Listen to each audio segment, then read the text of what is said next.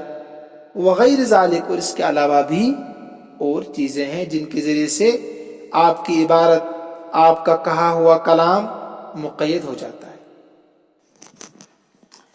اما المفاعیل ونحوها، بہرحال مفاعیل خمسہ اور اس جیسی چیزیں، حال، تمیز، مستثنی بإلا، کہتے ہیں یکون لبیان نوع الفعل، تو میں نے بتا دیا نا آپ کو، جیسی قید ہوگی ایسا ہی فائدہ بھی ہوگا، ایسی ہی غرض بھی آپ کی کلام سے ہوگی۔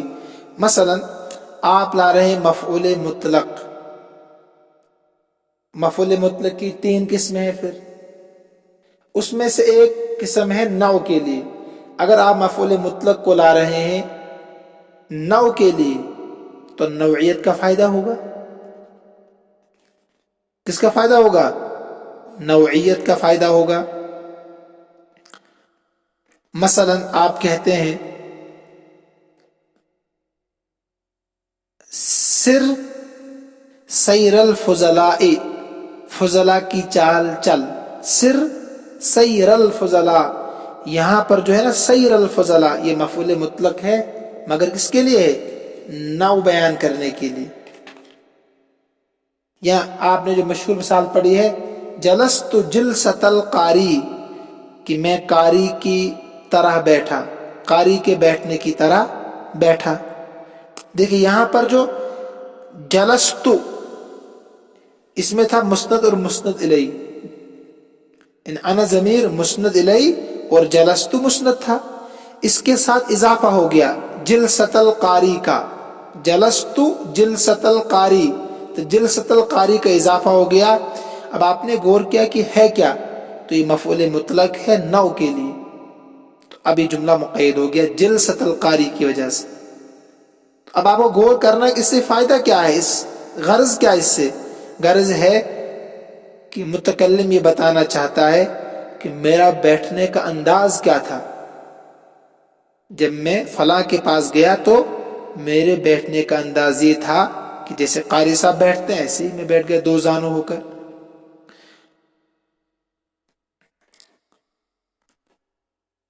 تو یہاں ہے نوع کے لیے مفعول مطلق۔ او ما وقع علیہ، یا مفعول بھی، یا مفعول بھی پانچوں کو بیان کریں گے نا، او ما وقع علیہ، جس پر فعل واقع ہو، تو جس پر فعل واقع ہوتا ہے وہ کیا ہوتا ہے؟ مفعول بھی۔ جیسے آپ کہتے ہیں حفظت القرآن، میں نے قرآن کریم حفظ یاد کیا، تو یہاں پر ہے مفعول بھی، یہاں فاعل کا فعل واقع ہو رہا ہے، تو وہ کیا ہے؟ قرآن کا یاد کرنا، قرآن کو اس نے یاد کیا میں نے۔ او فیہ، یا کبھی فعل کی جگہ یا وقت معلوم ہو جاتا ہے،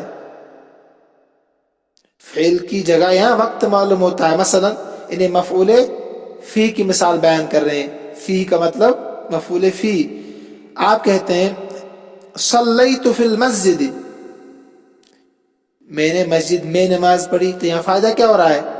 مسجد جگہ کو بتا رہا ہے، ٹھیک ہے، ظرف مکان کو، یا ظرف زمان، مثلا صمت شہرا وصمت شہرا، میں نے ایک مہینے روزہ رکھا، تو ظرف زمان ہو گیا۔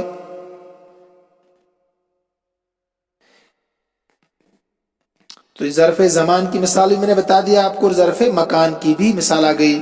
صلیت فی المسجد ہو گیا ظرف مکان، صمت شہرن ہو گیا ظرف زمان، کیونکہ مفعول فی میں دونوں آتے ہیں یہ۔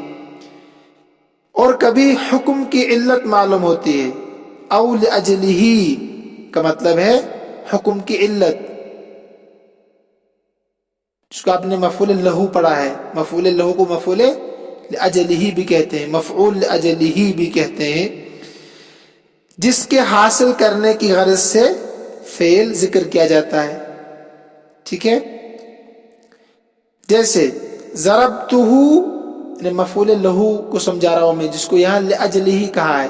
نمبر 4 او لأجلہ، جیسے ضربتہ تعدیبا، میں نے اس کو مارا ادب سکھانے کے لیے. ضربتہ، میں نے اس کو مارا، تو یہ جملہ ابھی تھا مطلق، اس کو مقید کیا آپ نے تعدیبا لا کر، یعنی مفعول لہو کو لا کر، مفعول لأجلہ کو لا کر، تو یہ مقید ہو گیا. فائدہ کیا ہوا؟ فائدہ یہ ہو گیا کہ یہاں فعل کی غرض بیان کی جا رہی ہے کہ مارا کیوں گیا؟ ادب سکھانے کے لیے. ٹھیک ہے، تو تعدیباً یہاں پر کیا ہے؟ مفعول لہو. اس سے حکم کی علت معلوم ہو رہی ہے کہ ادب سکھانے کے لیے مارا گیا ہے.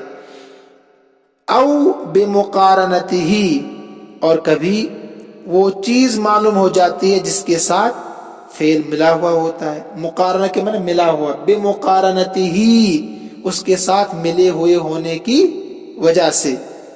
اس کو میں نے کہا کبھی وہ چیز معلوم ہوتی ہے جس کے ساتھ فعل ملا ہوا ہوتا ہے. مقارن کے معنی ملا ہوا.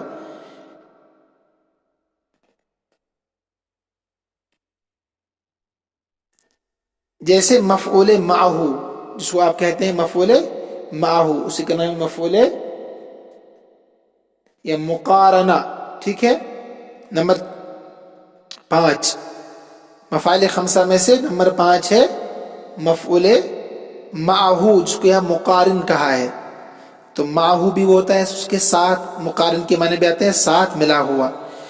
جیسے جاء البرد والجبات. جاء البرد یہ مطلق تھا، جاء مسند، البرد مسند الیہ. اس مطلق کو آپ نے مقید بنایا والجبات کے ساتھ.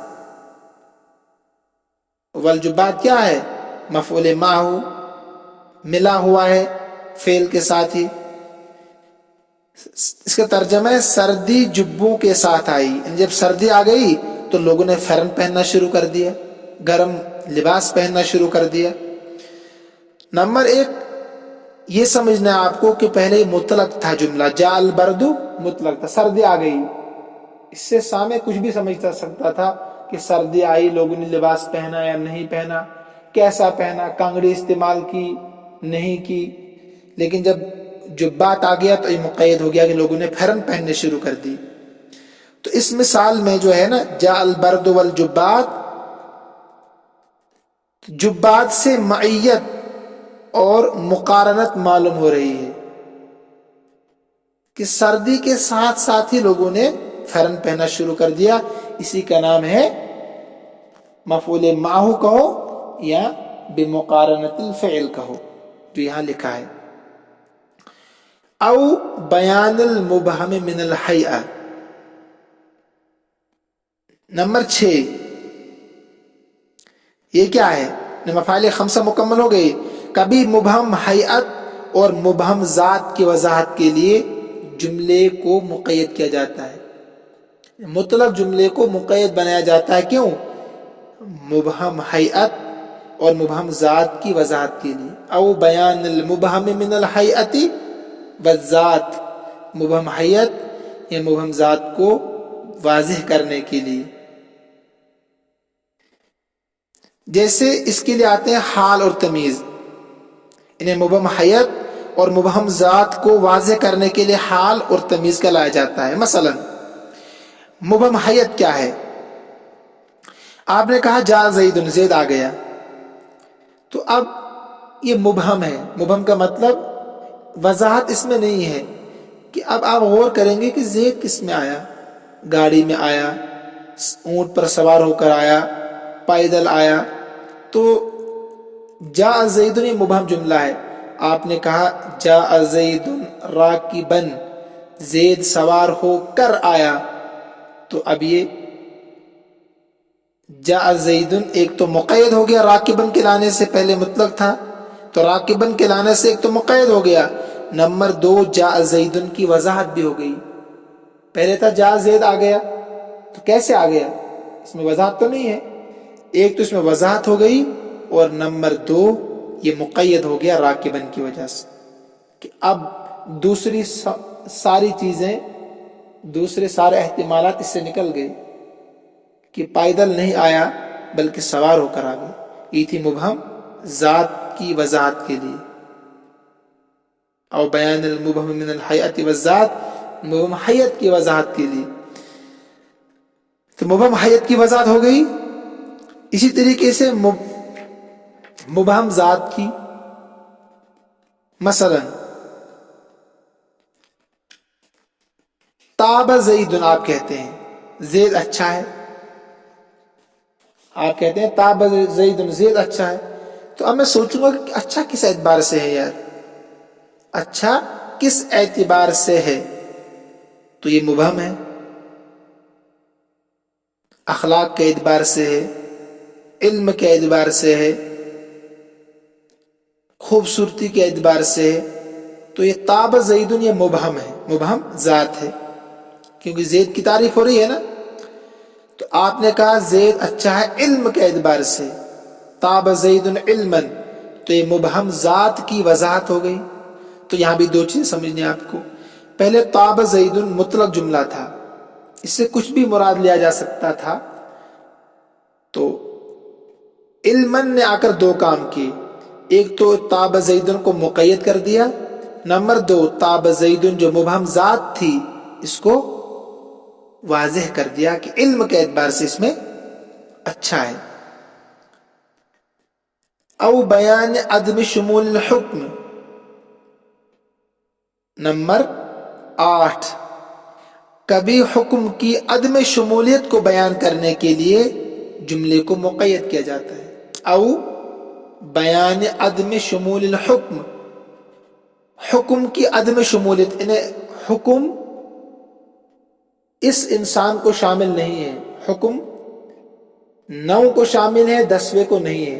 اسی کا نام ہے کبھی حکم کی عدم شمولیت. کہہ رہا ہوں میں عدم شمولیت کے معنی، عدم کے معنی نہیں، شمولیت کے معنی شمولیت. کبھی حکم کی عدم شمولیت کو بیان کرنے کے لیے جملے کو قید کیا جاتا ہے،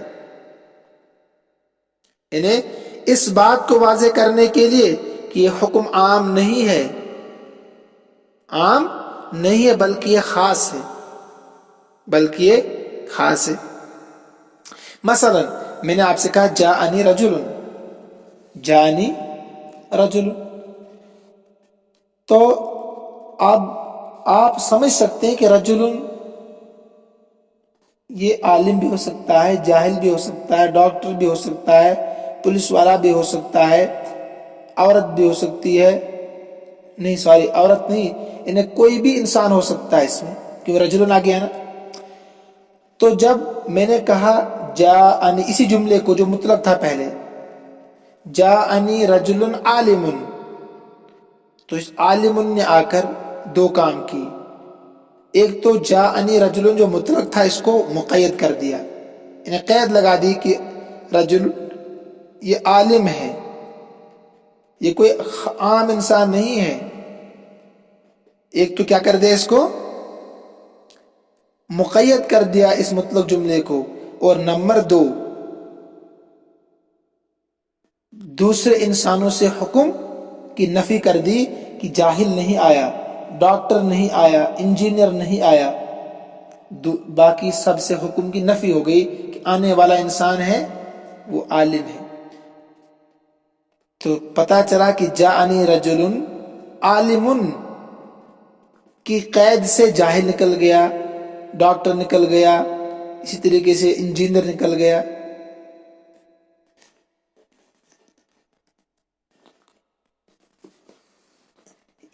یہاں تک یہ 8 چیزیں بیان کی.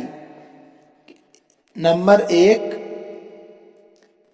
جملہ مقید کن چیزوں سے ہوتا ہے؟ تو مفاعل خمسہ، نواسخ، شرط، نفی، توابع کے ذریعے سے.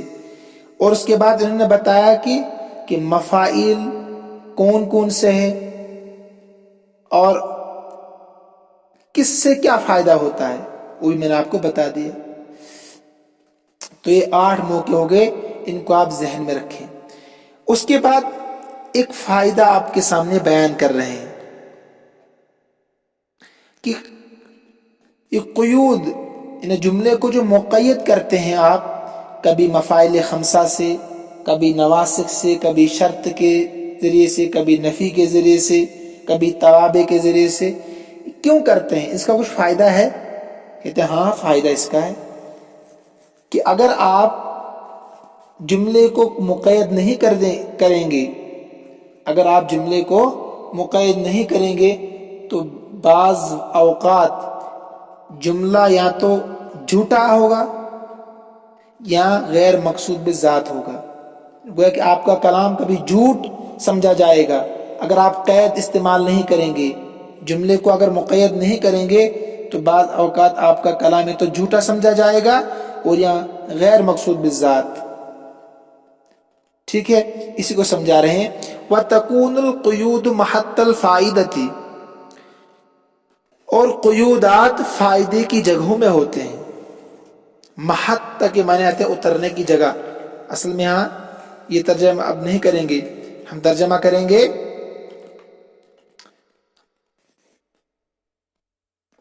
اور قیودات فائدے کی جگہوں پر ہوتے ہیں، فائدے کی جگہوں پر ہوتے ہیں۔ والکلام بدونہا، اور کلام اس کے بغیر، ان قیودات کے بغیر، تو قیودات کن کن سے ہوتی ہے وہ بتا دے پیچھے۔ بدونہا، ان قیودات کے بغیر کلام یکون کاذبا، کبھی جھوٹا قرار دیا جاتا ہے، یکون کاذبا جھوٹ ہوتا ہے، او غیر مقصود بالذات، یا غیر مقصود بالذات ہوتا ہے۔ مثلا یہاں مثال ہے وما خلقنا السماوات والارض وما بینہما لاعبین، اور ہم نے پیدا نہیں کیا آسمانوں کو اور زمین کو مگر، اور جو کچھ ان کے درمیان ہے، لاعبین بیکار۔ اس آیت میں اگر لاعبین کی قید نہیں ہوتی، لاعبین کو آپ پہلے رکھیے ایسی چھپا کر انگلی سے، اگر لاعبین نہیں لاتے، لاعبین کے ذریعے سے جملہ مقید ہو گیا، لاعبین کے بغیر یہ مطلق ہے، ترجمہ ہوگا نہیں پیدا کیا ہم نے آسمان کو اور زمین کو اور جو کچھ آسمان اور زمین کے درمیان میں ہے۔ تو یہ اللہ کا کلام ہے نا، اس کا مطلب یہ جھوٹ ہے، کیونکہ اللہ نے تو پیدا کیا ہے نا، آسمان کو بھی پیدا کیا ہے، زمین کو بھی، جو کچھ ان کے درمیان آپ دیکھ رہے ہیں ان کو بھی کس نے پیدا کیا؟ اللہ نے۔ اگر آپ لاعبین کو چھپا دیں گے تو یہ جملہ گویا کہ یہ عبارت جھوٹی ہے، کیونکہ اس کے برعکس ہے، اللہ نے پیدا کیا ہے، اور یہاں اگر لاعبین کو چھپائیں گے تو پتہ چلے گا کہ اللہ جھوٹ بول رہے ہیں کہ ہم نے پیدا کیا ہی نہیں۔ تو لاعبین کے ذریعے سے یہ جملہ مکمل ہوتا ہے۔ اب ترجمہ ہوگا کہ ہم نے آسمان اور زمین اور جو کچھ ان دونوں کے درمیان میں ہے بیکار پیدا نہیں کیا۔ دیکھیے بیکار پیدا نہیں کیا، تو لاعبین کے ذریعے سے جملہ کیا ہو گیا؟ اس کے ایک معنی ہو گیا، ورنہ لاعبین کے بغیر جملہ ناقص ہے، اس کا کوئی معنی نہیں بنتا ہے۔ اسی کو کہا کہ اگر قید نہیں لگائیں گے لاعبین کے ذریعے سے، جملہ مطلق رکھیں گے وما بینہما تک ہی، تو یہ کلام ہی جھوٹا قرار دیا جائے گا۔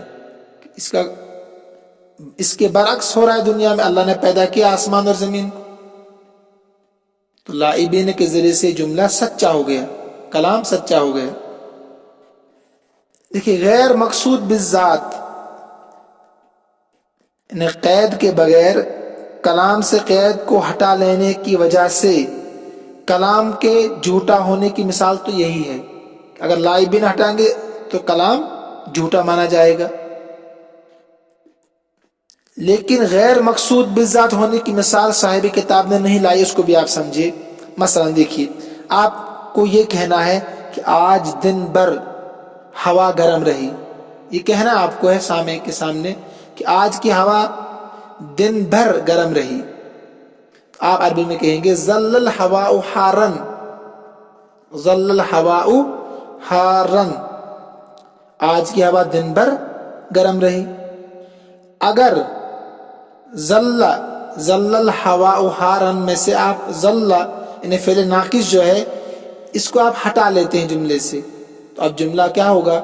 الہواء حار، مطلق ہوگا جملہ، قید ہٹا لیا آپ نے فعل ناقص ظل کو، ترجمہ ہوگا آج ہوا گرم ہے، آج ہوا گرم ہے۔ تو جو کچھ پہلے جملے سے سمجھا جا رہا تھا وہ اس جملے سے سمجھا نہیں جا رہا ہے، تو گویا کہ غیر مقصود بالذات آپ کو کہنا ہی تھا، مقصود تھا کہ صبح سے شام تک ہوا گرم رہی، لیکن آپ نے ظل کو ہٹا دیا فعل ناقص کو، اب جملہ ہوگی الہواء حار، ہوا گرم ہے۔ تو اس سے وہ مقصود حاصل نہیں ہو رہا جو آپ کو کہنا تھا، جو آپ کا مقصود تھا۔ تو یہ مثال تھی غیر مقصود بالذات ہونے کی، اگر کلام سے قید کو ہٹا لیا جائے تو ظل الہواء حارا، یہ ہے قید کے ساتھ، الہواء حار یہ بغیر قید کے ہے۔ تو مجھے امید ہے کہ آج کا سبق بھی آپ سمجھ رہے ہوں گے، اگر بار بار سنیں گے انشاءاللہ تو خوب سمجھ میں آئے گا، بہت آسان ہے۔ طویل کلام ضرور ہو گیا، آپ اس کو 2 دن سمجھیں، 2 دن کے لیے سبق ہے 20-20 منٹ کا، تو کوشش کریں سمجھنے کی، اس سے آگے اس سے بھی آسان ہوگا انشاءاللہ۔ اللہ ہم سب کا حامی و ناصر ہو، اور اللہ رب العزت ہم سب کو اپنے امن و امان میں رکھے، اپنے حفاظت میں رکھے۔ ھذا من عندی واللہ اعلم واحکم واتم وما توفیقی الا باللہ علیہ